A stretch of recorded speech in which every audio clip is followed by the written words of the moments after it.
पर कहीं एक इल्जाम आयद किए जा रहे हैं। उसमें असेंबली प्री प्लान्ड थी लास्ट 3 दिन की बात अगर हम करेंगे, उसमें बताया जाता है कि 3 बहुत ज़्यादा बड़े मुद्दे थे, उसको रहने दिया नेशनल कॉन्फ्रेंस ने। उस पर क्या कहेंगे आप? मेरे मजहब से बड़ा मुद्दा कोई नहीं है। शायद पीडीपी के लिए मजहब से बड़ा कोई मुद्दा हो या किसी और पार्टी के लिए मजहब से, मेरे लिए मेरा मजहब सबसे बड़ा मुद्दा था और मजहब में इंटरफेयर करने की कोशिश की गई थी और एक एक्ट ऐसा पास किया गया था जिस एक्ट को मुसलमान नहीं चाहते थे पूरे मुल्क के। उसके खिलाफ आज पहली बार, मैं अभी 20 साल से इस असेंबली का मेंबर हूँ और लगातार हूँ, और मैंने नहीं देखा है कभी भी तेजी बेंचेस उठ के हाउस को डिस्टर्ब करे और 3 दिन चलने न दे।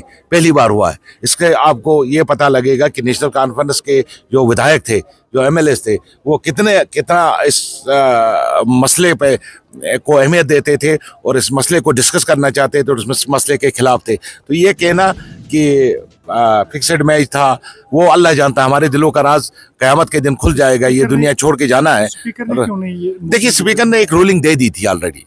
रूलिंग के बाद वो ओवर रूल नहीं कर सकता तो था। लिस्ट में भी नहीं था ये हमारा काम था कि हम अपना प्रोटेस्ट दर्ज करें, उन ऐवानों तक पहुंचाए जिन ऐवानों ने हमारे लिए कानून बनाया है।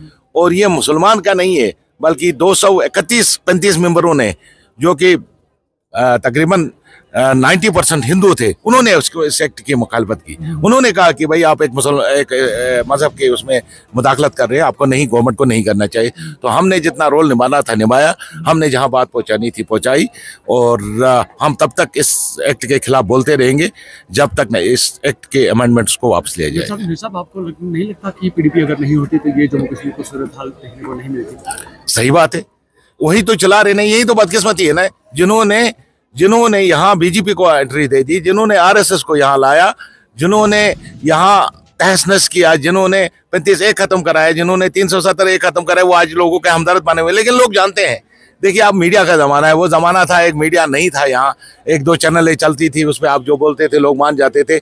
आज मीडिया का ज़माना, आप कैमरा लेके मेरे सामने खड़े होते हो, मुझसे सवाल जवाब करते हैं, तो लोगों को पता है कि इन लोगों ने इस रियासत को कहाँ पहुँचाया, किस दलदल में फंसाया है, जहाँ से मतलब आज लोग बात नहीं कर सकते थे। कल तक जब तक हुकूमत नहीं थी, बोल नहीं सकते थे, इतना डर था, इतना वहम था, जो बोलता था उसके खिलाफ पैसे दिया जाता था। तो आज लोगों में एक उम्मीद आई है नेशनल कॉन्फ्रेंस लाने के बाद, और हम भी कोशिश करेंगे कि हम लोगों की उम्मीदों पर ये मुझे बताइए कि वक्फ अभी सब जुडिशियस वक्फ बिल है, तो आपको लगता है कि उसमें सुप्रीम कोर्ट की तरफ से कुछ राहत मिलेगी? और क्या आपको लगता है कि 370 की तरह ही उसका भी हाल होगा? नहीं, हमें उम्मीद है कि हुकूमत संज्ञान लेगी और ये कोर्ट संज्ञान लेगा, और ये जो एक्ट है ये मुदाखलत है दीन पे, तो वो हुकूमत को मुदाखलत करने की इजाज़त देगा, चाहे वो हिंदू धर्म हो, चाहे सिख धर्म हो, चाहे इस्लाम हो। ये मजहब अपना होता है, पर्सनल होता है, वो किस तरह नमाज पढ़े, किस तरह मंदिर में जाए, किस तरह गुरुद्वारे में जाए।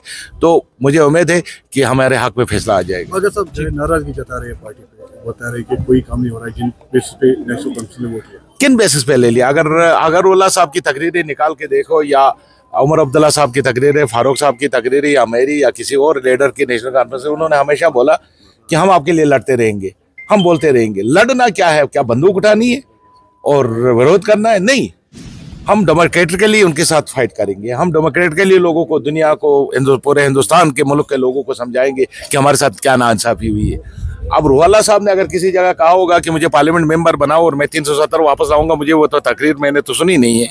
या रूहाल्ला साहब ने कहा होगा कि हम उठ के तो डंडे बरसाएंगे, लेकिन हम विरोध में खड़े हैं। और या तो हमें हुकूमत में आना नहीं चाहिए था, फिर उसी दोनों हमें कहना चाहिए था उमर अब्दुल्ला साहब को, जो कि इलेक्शन के लिए भी तैयार नहीं थे। हमने ज़बरदस्ती उसको इलेक्शन लड़ाया कि भाई आप इलेक्शन में, हमने नहीं आना चाहिए, लेकिन इलेक्शन में आए हैं तो आप और वही काम कीजिए जो आपके हाथ में है, जो कर सकते हो, जो लड़ सकते हो। हमारा काम लड़ना है, हमारा काम उन तक बात पहुँचाना है। हमारा काम थोड़ा ही है यार, वहाँ से वो क्या बोलते हैं हम उनका जवाब देते रहेंगे। कोई दुनिया नहीं है। देखिए, इंडिविजुअली नज़ीर गुरेजी क्या बोलता है कोई मायने नहीं रखता है। अगर वाला साला MP क्या बोलते हैं वो उसका पर्सनल मामला है। जहां तक पार्टी का मौक़िफ़ है वो फारूक अब्दुल्ला और उमर अब्दुल्ला बता देंगे कि पार्टी का मौक़िफ़ है, वो फाइनल माना जाएगा। सर, आप बता रहे हैं कि ज़बरदस्ती हमने उमर अब्दुल्ला को बताया कि इलेक्शंस में पार्टिसिपेट कीजिए, लेकिन वही आज काफ़ी ज़्यादा इल्ज़ाम आप पर आयद किए जाते हैं कि बीजेपी यानी कि इलेक्शंस के बाद जो है आपकी थोड़ी सी तबीयत जो है वो नासाज हुई है, उससे पहले आपकी ठीक थी, यानी कि आप कन्फ्रंट्रेशन लेते थे। आज आप बड़े सॉफ्ट और पोलाइट देखिए, अपोजिशन में बैठ के ये कहना कि पानी नहीं है, इजी है। पानी देना बहुत मुश्किल है। पानी देना होता है गवर्नमेंट को, अपोजिशन को अपोजिशन करना पड़ता है। मैं एक एज अपोजिशन में बैठ के आज उमर अब्दुल्ला साहब को हुकूमत चलानी है, यहाँ के रोड बनाने हैं, यहाँ की बिजली को ठीक करना है, यहाँ की ये क्या कहते हैं रोजगार का। सुनिए नहीं आपको भी पता है हमने ये नहीं कभी नहीं कहा कि हम जो ही आएंगे आपको 370 वापस लाएंगे। हमने किसी तकरीर में लोगों ने को नहीं कहा आप हमें वोट दीजिए। हमने कहा कि हम जो ही बनेंगे हम रेजोल्यूशन पास करेंगे। हमने रेजोल्यूशन पास किया। हमने कहा पहली कैबिनेट में हम स्टेटहुड का करेंगे, हमने किया। हमने कहा कि हम आपके रोजगार रोड ठीक करेंगे, हम कैलकुलेट करेंगे। अलबत्ता ये कहना कि आप कुछ नहीं करते। क्या आप मुझे ये बता रहे हैं कि जाके मैं मोदी जी को गालियां निकालूं जो इस मुल्क का प्राइम मिनिस्टर है, या अमित शाह जी को गालियां निकालूं? क्या उससे लोग खुश होंगे? नहीं, हम लड़ेंगे। हम लड़ने के लिए उठे। हम बीजेपी के खिलाफ है और हम तब तक बीजेपी के खिलाफ रहेंगे जब तक वो कम्युनल लाइन्स पे काम कर रही है, तब तक हम उसके खिलाफ बोलते हैं।